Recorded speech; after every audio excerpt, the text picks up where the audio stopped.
খাদ্যের ভিতরে রাখছেন।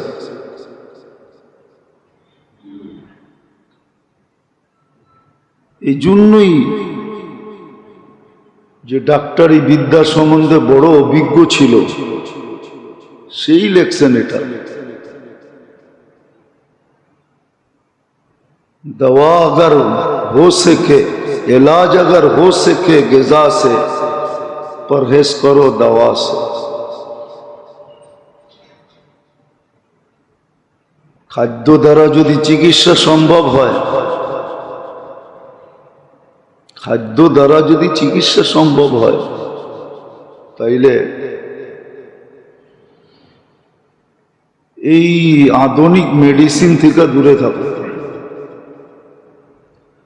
তো যেরকম আমাদের খাদ্যের ভিতরে দেহের জন্য সর্ব ধরনের ভিটামিন এবং প্রোটিন রাখা,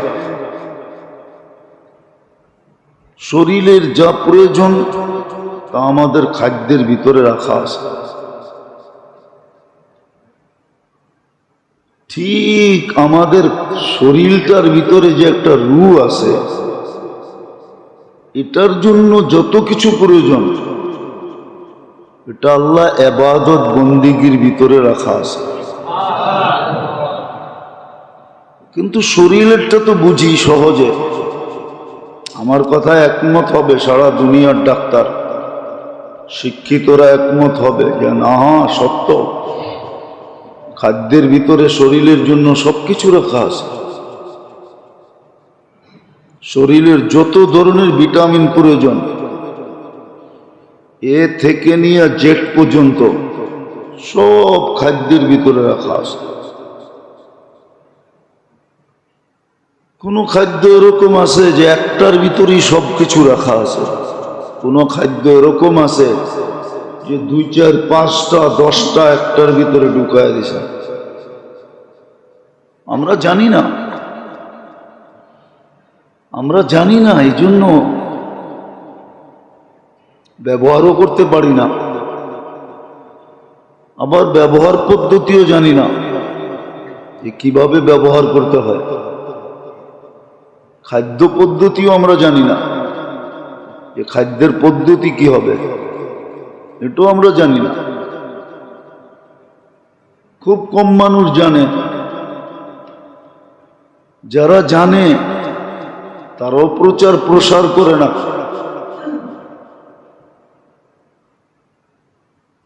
আর প্রচার প্রসার এই জন্য করে না যে আমাদের মেন্টালিটি অন্যরকম হয়ে গেছে, কেউ সঠিক কথা মানতে চায় না, কেউ সঠিক কথা, যদিও কোরআনে হুকুম ছিল, কোরআনে হুকুম ছিল, কোরআনে হুকুম ছিল ওয়াসাল আহলা যিকরি ইন কুনতুম লা তা'লামুন, যদি না জানো তো বিজ্ঞ মানুষকে জিজ্ঞাসা করো, এদের সাথে চলো, এদের পিছে চলো, এদেরকে মাইনা চলো। কিন্তু এমন এক সময় চলে আসছে সবাই ওই বরিশালের প্রবাদ বাক্য, মুই কি কম বুঝি, মুই কি শিক্ষিত কম, আমরাও তো কিছু জানি, জ্ঞান দিতে হবে না। এই জন্য এখন যারা জানে ওরাও যা বলে না, ওরাও আরো প্রবাদ বাক্যের উপরে আমল করে যে উলু বনে মুক্তা ছড়ায় লাভ নাই। উলু বনে, উলু চিনেন? এটাও তো মনে হয় চিনেন না। উলু বনে মুক্তা ছড়ায়, উলু চিনেন? এটাও তো চিনেন না। কি দিয়ে বুঝাবো আপনাদেরকে? তাহলে তো কথা বোঝেনি না আপনারা। উই পোকা আছে না, উই পোকা, ওটা উলু বলে। ওটা যেখান থেকে ওঠে ও মাটির ভিতরে থাকে, বর্ষাকালে বাহির হয়, মাটিকে বালু বানায় দেয়, বিনষ্ট করে ফেলে, ওটার ভিতরে লুকায়া থাকে। বর্ষা যখন হয় আর আলো যখন দেখে তো ছুটতে থাকে, ওটারে পতঙ্গ বলে। এই জন্য প্রবাদ বাক্য আছে, উলু বনে মুক্তা ছড়ায় না, মানে ছড়ায় কোনো লাভ নাই। এই জন্য যারা জানে ওরাও বলে না, জানে জাতির মেন্টালিটি ভিন্ন হয়ে গেছে, না মনোযোগ দিয়ে শুনে, না প্রয়োজন মনে করে, কিচ্ছু না, ভাবে আমিও তো বুঝি। তো নোয়াখালীর একটা কথা আছে, জানি না নোয়াখালীর মানুষ রাগ হয়ে যায় কিনা। নোয়াখালীর একটা প্রবাদ বাক্য আছে, তুমি সৈদ্যানা বোঝো। সৈদ্যানা বোঝেন? তাও তো বোঝেন না। সিমের বিচিরে কয় সই, তুমি সিমের বিচিও বোঝো না, সৈদ্যানাও বোঝো না। আমাদের শিক্ষিত সমাজের অবস্থা হলো এরকম, আমাদের সবার অবস্থা এরকম। এই জন্য যারা জানে ওরাও বুঝাইতে চায় না, জানাইতে চায় না। জানায় লাভ কি হবে? তো যেটা বুঝাইতেছিলাম মনোযোগ দিয়ে বোঝেন, কাজে দিবে। হ্যাঁ, নাহলে মাথার ঘাম পায়ে ফেলে কামাবেন। আমরা কামাই মাথার ঘাম পায়ে ফেলে, রক্ত চড়ায় কামাই, কিন্তু এটা আজাগায় বেজাগায় খরচ হয়ে যায়, জাগা মতে খরচ হয় না। জাগা মতে যদি খরচ হতো তাহলে তো কাজেই হতো, আজাগায় বেজাগায় কুজাগায় খরচ হয়ে যায়। মুসলমানের দোষ তো এটাই। মুসলমানকে আল্লাহ যে বরকতের কামাই দিছেন, যে বরকত দিছেন, আর মুসলমানকে যে কামাই দিছেন আল্লাহ, দুনিয়ার কাউকে এরকম কামাই দেন না। যে সহজে মুসলমানকে আল্লাহ কামাই দেন, সহজে সহজে মুসলমানকে যেরকম কামাই দেন আল্লাহ, আর যেরকম বরকতময় দেন, আমাদেরটার ভিতরে এখনো বরকত আছে, ভালো বরকত আছে। এরকম বরকতময় কামাই আল্লাহ এখনো কোনো জাতিকে দেন না। কিন্তু টাকা সব খরচ হয়ে যায় আজাগায় কুজাগায়, ফালতু জায়গায় খরচ হয়, ভালো জায়গায় খরচ হয় না। ওই যে না জানার কারণে। আবারও বলতেছি, মনীষীরা জানাইতে চান না, এই জন্যই।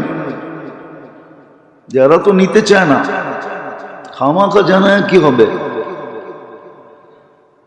তো খাদ্যের ভিতরে যেরকম দেহের জন্য সবকিছু রাখা, আর আমরা শুধু দেহটা দ্বারা গঠিত না, আমাদের ভিতরে একটা আত্মাও আছে, যেটাকে রূহ বলে। আত্মা আমাদেরকে জীবিত রাখছে, ওটার যত ধরনের প্রয়োজন আছে আত্মার, এটা আল্লাহ ইবাদত বন্দিগির ভিতরে রাখছেন। কিন্তু শরীরেরটা তো বুঝে আসে, শরীরেরটা তো বুঝে আসে, কিন্তু দেহেরটা তো বুঝে আসে না। শরীরেরটা যদিও কিছু বুঝে, দেহেরটা তো একবারে বোঝে না। যে আমার দেহের খোরাক, দেহের পুষ্টি, দেহের ভিটামিন, যত কিছু দেহের প্রয়োজন, ক্যালসিয়াম বলেন, ক্যালসিয়াম বলেন, এটা তো খাদ্যের ভিতরে রাখা। তদ্রূপ আত্মারটা রাখা হলো ইবাদত বন্দিগির ভিতরে। আজকে তো দেহটা নিয়ে চিন্তা হয়, বড় সোচ্চার, সজাগ, চৌকান্না, সবসময় কান খাড়া থাকে, কিন্তু আত্মা নিয়ে তো থাকে না। কিন্তু এটাও একটা কথা, আরেকটাও যোগ করা যায়, শুধু আত্মার জন্য না, আত্মার জন্য না, বরং আমাদের দেহের জন্য। এই জন্য প্রথম পূর্বাদ বাক্যটাটো ডাক্তার লেখছে যে পরহেজ করো দাওয়া সে, ইলাজ अगर हो सके গিজা সে। দ্বিতীয়টা আল্লাহওয়ালা লেখছে, আসল ব্যক্তিত্ব লেখছে যে इलाज अगर हो सके दुआ से, परहेज करो दवा से। এটা হলো বাস্তব। ইবাদত বন্দিগির ভিতরে আমাদের শরীরের চাহিদা পুরো হবে। হ্যাঁ, আসে উঠায় দেখেন কিতাব, যে শেষ রাত্রে উঠে তাহাজ্জুদ পড়ে, লম্বা লম্বা রুকু করে, লম্বা লম্বা সেজদা করে, কিতাবে উঠায় দেখেন কয়টা রোগের থেকে সে মুক্ত থাকে।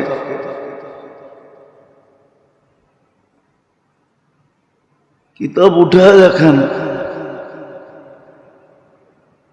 বেরাস তো ঘন্টা ভর করি, ঠিক না? গ্রাম দেশও এখন দেখা যায়, শহরও দেখা যায়। গেঞ্জি একটা গায়ে, গামছা একটা কাঁধে, বেরাস একটা মুখের ভিতরে নিয়ে মারতেছে আর হাঁটতেছে। হ্যাঁ হ্যাঁ, মানে ভুল বলতেছি? হ্যাঁ, দেখছেন এরকম অহরহ গ্রামে দেখা যায়, শহরও দেখা যায়। শোয়ার আগে ব্রাশ করতেছে ঘন্টাভর, এমন ভাবে করতেছে মাঝে মাঝে মন চায় ডাইকা বলি একটা সিরিজ কাগজ আনলেই তো হয়, আরো ফকফইকা হবে। অথচ মেসওয়াকের ভিতরে 70টা রোগের শেফা, অথচ মেসওয়াক করে না। মেসওয়াক, অথচ ব্রাশ করার ভিতরে কয়টা রোগের শেফা? কোন ডাক্তার বলতে পারবে একটা রোগের শেফা? চ্যালেঞ্জ, ওর কিতাবে লেখা আছে কিনা? নাই তো। ডাক্তার একটাও চোখে দেখতেছি না। শুধু মুখটা পরিষ্কার হবে এটাই তো, কিন্তু মেসওয়াকে তো 70 রোগের শেফা। যেমন ইবাদত তেমন শেফা, আরোগ্যতা আছে। এই জন্যই লিখছিলেন এটাও কিন্তু দোয়াই, মেসওয়াকও দোয়া। এই জন্যই আল্লাহওয়ালা লিখছিলেন ইলাজ হো সকে দোয়া সে, পরহেজ করো দাওয়া সে। দোয়া দিয়ে চিকিৎসা করো, দাওয়া দিয়া না। দোয়া দিয়ে চিকিৎসা করো। আসলে একিনই নেই আমাদের। যতটুকু ভিতরে একিন থাকা দরকার আজকে আমাদের এতটুকু নাই। আল্লাহ রসুলের কথার উপরে যতটুকু বিশ্বাস থাকা দরকার ওই মাত্রায় বিশ্বাস আমাদের নাই। প্রত্যেক জায়গায় কিন্তু আছে, কিন্তু আমরা কিন্তু ব্যবহার করি, বা কিভাবে এটা ব্যবহার করি, যতটুকু বিশ্বাস থাকা দরকার এতটুকু নাই। থাকলে তো সত্যই হইতো, যাদের ছিল ওনারা উপকৃত হয়েছেন, নাহলে আবু দারদা রাদিয়াল্লাহু তাআলা আনহুর কাহিনী কিতাবে কেন আসবে যে একজন দুইজন আয়েশা সাক্ষী দিতেছে, চোখে দেখা বলতেছে তোমার ঘরটা চলে গেছে, পুরা পাড়া চলে গেছে, তোমার ঘর থাকে কই? তোমার ঘরটা তো পাড়ার ভিতরেই ছিল। আর উনি প্রত্যেকবার বলতেছে চাইন থেকে আমারটা চলে নাই। চতুর্থ ব্যক্তি জিজ্ঞেস করছে, তিনজন সাক্ষী দিল, দুইজন দিলেই তো হইতো, তিনজন তো দিল, তুমি এরকম দৃঢ়তার সাথে কেমনে বললা যে তোমার ঘর জ্বলে নাই? মহল্লা এরকম ধোঁয়ায় আচ্ছন্ন ছিল যে বোঝা যাইতেছিল না, মনে হইতেছিল তোমারটাও জ্বলে গেছে। বলছে শোন, আমি দোয়া পড়া বাহির হয়েছি। আল্লাহর রসুল যেই দোয়া শিখাইছেন ওটা পইরা সকালবেলা ঘরের থেকে বাহির হয়েছি। সূর্য ডোবা পর্যন্ত আমার ওইখানে কোনো হঠাৎ বিপদ আসতে পারে না।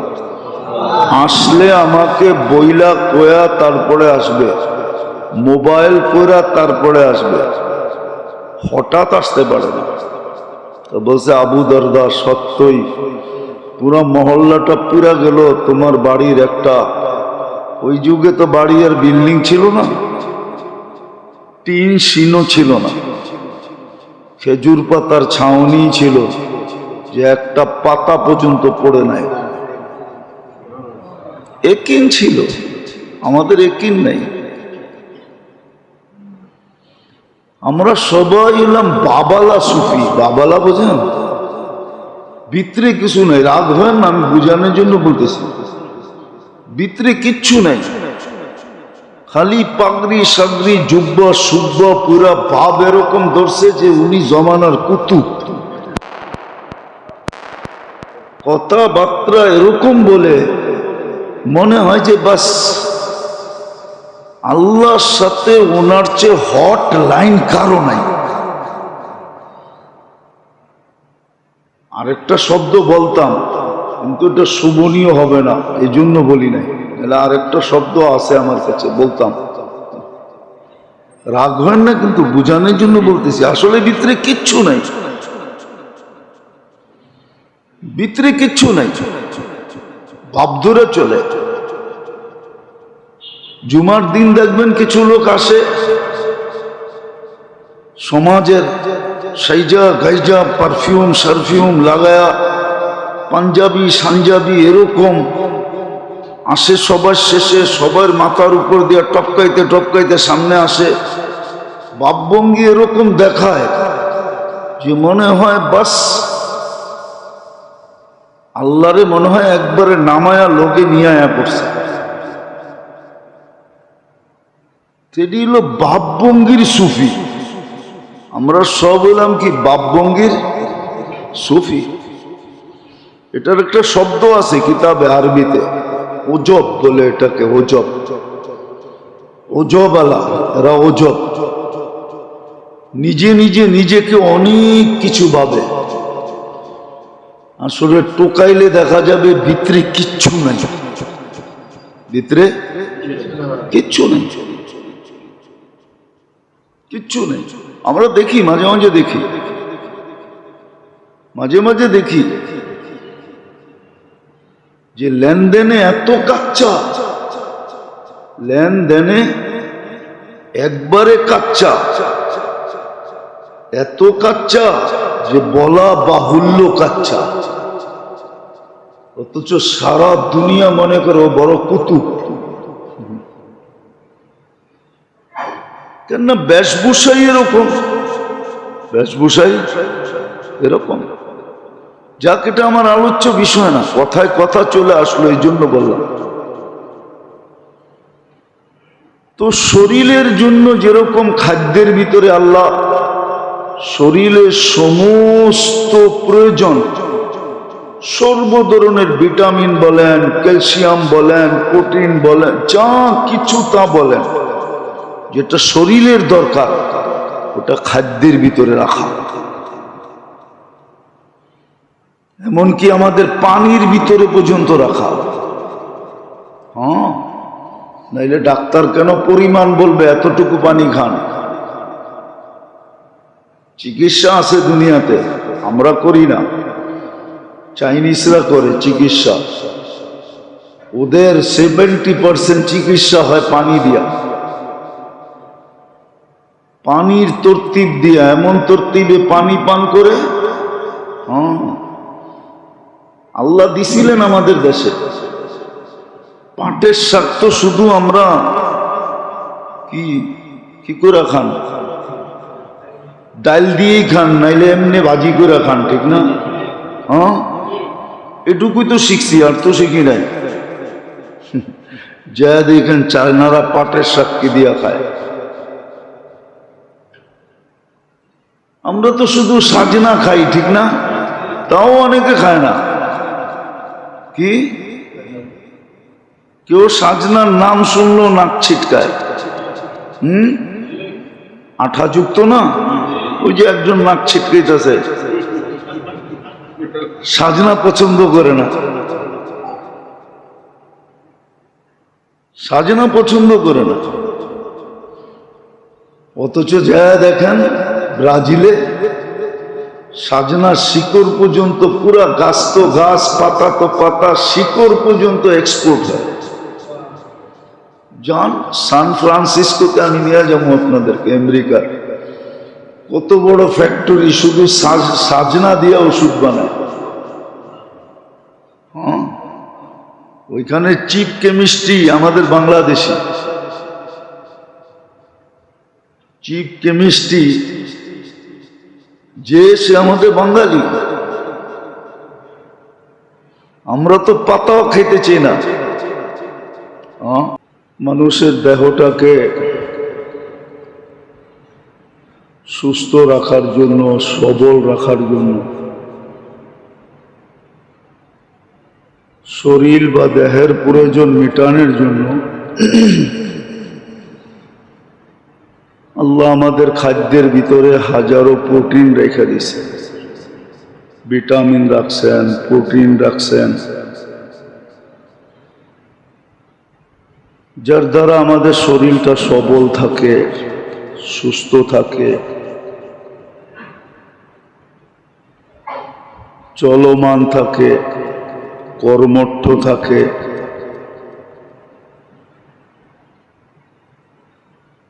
আর অক্লান্ত পরিশ্রমের যোগ্যতাও থাকে, যার কারণে মানুষ কখনো শারীরিক পরিশ্রম করায় সক্ষম হয়, কখনো ব্রেন দ্বারা পরিশ্রমেও সক্ষম হয়। 8 ঘন্টা পরিশ্রম করে, কখনো 12 ঘন্টা করে, এমনও দেখা যায় মানুষ 16 ঘন্টা পরিশ্রম করে। এটা আল্লাহ জাল্লে জালালুহু আম্মা নওয়ালুহুর ইহসান, যে খাদ্যের ভিতরে ভিটামিন রাখছেন, প্রোটিন রাখছেন, বিভিন্ন ধরনের উপাদান রাখছেন। আমরা খাইতে থাকি, সজীব হইতে থাকি, সুস্থ থাকি, সবল থাকি, কর্মঠ থাকি। এটা তো সারা দুনিয়া এক বাক্যে মাইনা নেবে, কেউ এটার ভিতরে বিরোধ করবে না। এমনকি যে আল্লাহকে বিশ্বাস করে না সেও বিরোধ করবে না। আর আল্লাহকে যে বিশ্বাস করে সে তো করবে না, চিরসত্য। বড় মনোযোগ দিয়া শুনতে হবে, নাইলে বুঝে আসবে না। আর যেটা বুঝে না আসে এটা করাও সহজ হয় না, আর যখন বুঝে আসে তো করাটা অনেক সহজ হয়। প্রবাদ বাক্য এটাই বলে। এই জন্য বাংলায় একটা প্রসিদ্ধ প্রবাদ বাক্য আছে, কোন জায়গায় বলে বন্দের মন, কোন জায়গায় বলে বন্ধুর মন, যদি তাকে বন্ধুর মন নদী পাড়িতে কতক্ষণ। কোনো কিছু দ্বিধা হয় না। এই জন্য বুঝার জন্য মনোযোগ চাই। যত বেশি মনোযোগ হবে, আর কথা শোনার ব্যাপারে যত বেশি মনোযোগী হব, তত বেশি দিলের ভিতরে কাঁদবে, বসবে, আমল সহজ হবে। তো যেটা বুঝাইতেছিলাম, কথাটা যদিও সূক্ষ্ম, কিন্তু তারপরও ধ্যান দিলে বুঝে আসবে। আর এটা আল্লাহর ওয়াদা, দ্বীনি কথা যে যত মনোযোগ দিবে, আল্লাহর অঙ্গীকার, ওয়াদা, আমি তাকে বুঝাইও দিব, আবার কঠিনটাকে সহজও করে দিব। হ্যাঁ, এটা আল্লাহর ওয়াদা। এই জন্য খুব মনোযোগ দিয়া আমাদের পান করা হোক আর বক্ষণ করা হোক, প্রত্যেকটা জিনিসের ভিতরে আল্লাহ আমাদের স্বাস্থ্যের জন্য, সবলতার জন্য, সুস্থতার জন্য, এই জন্যই কোনো কবি লিখছিলেন, যদিও আমরা হয়তো কোনোদিন শুনি নাই আর শুনলেও মনে নেই, এই জন্য কোনো লেখক, কোনো মনীষী লিখছিলেন, ভালো মতে বুঝতে হবে। इलाज हो सके दवा से, इलाज हो सके ग़िज़ा से, परहेज करो दवा से। इलाज अगर हो सके ग़िज़ा से, ग़िज़ा बुझें, खाद्य द्वारा यदि चिकित्सा सम्भव है तो परहेज करो दवा से। मेडिसिन खावा छेड़ा दो, কেননা আমাদের খাদ্যের ভিতরে আল্লাহ দেহের জন্য সবকিছু রেখে দিয়েছেন। আরেকটা প্রবাদ বাক্য আছে, প্রবাদ বাক্য না, মনীষীর কথা, ওটা আরো উচ্চাঙ্গের। এলাজ হো সকে দোয়া সে, পরহেজ করো দাওয়া সে। চিকিৎসা যদি দোয়া দিয়া হয় তাহলে ওষুধের কোনো ওষুধ ছেড়া দাও। দুটোটাই সোনার অক্ষরে লেখার মতো, সোনার পানি দিয়ে লেখার মতো কথা। যদিও আমাদের মাথার উপর দিয়ে উড়া যাবে, আমাদের কাছে কোনো মূল্য হবে না, কিন্তু যার কাছে মূল্য আছে, খুব আছে, যে এলাজ হো সকে ग़िज़ा से, এটাও কোনো ডাক্তারেরই লেখা, কোনো হাকিম, দেহ সম্বন্ধে যারা খুব জানে, গভীর জ্ঞানের অধিকারী, সে যেটা জানে ওইটাই সে লেখছে। এলাজ হো সকে ग़िज़ा से, পরহেজ করো দাওয়া সে।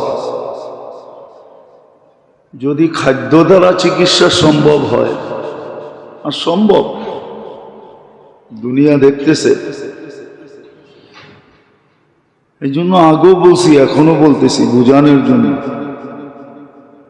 মদিনা মুনাওয়ারায় আল্লাহর রসুল সাল্লাল্লাহু আলাইহি ওয়াসাল্লামের জামানার পরে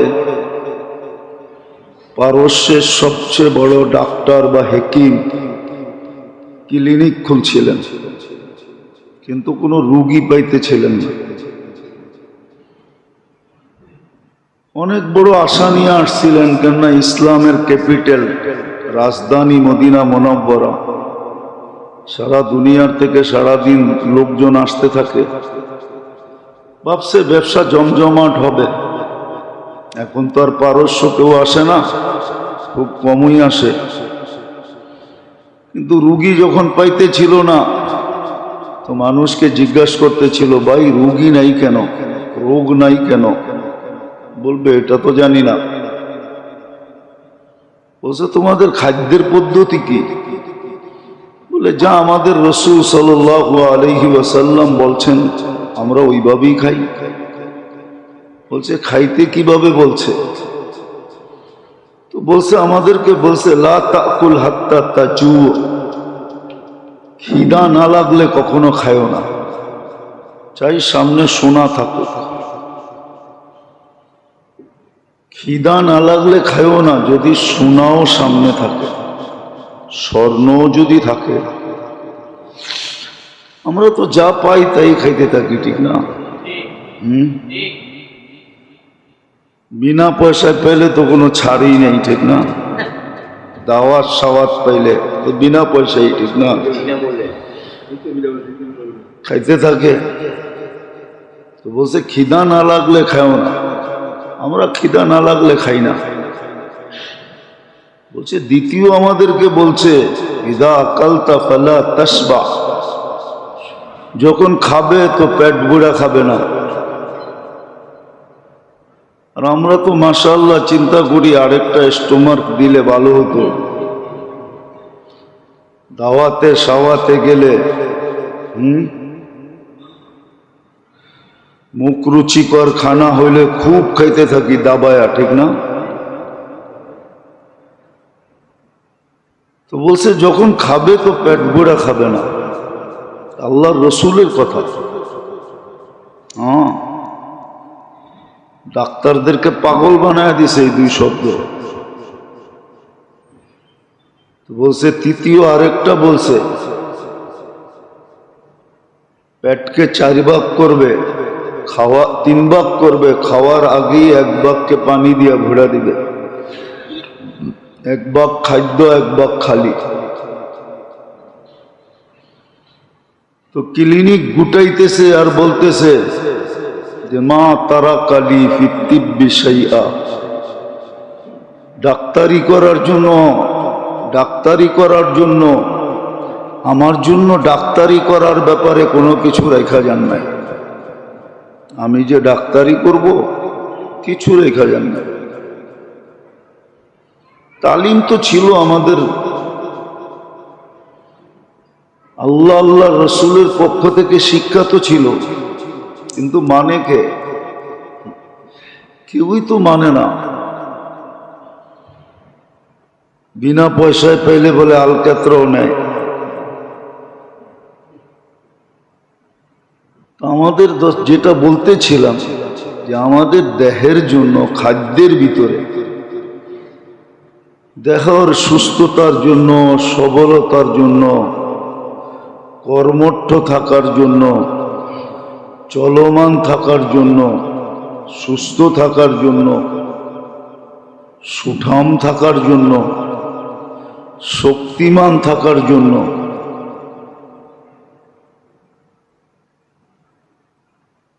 আল্লাহ খাদ্যের ভিতরে সবকিছু রাখছেন, সব কিছু।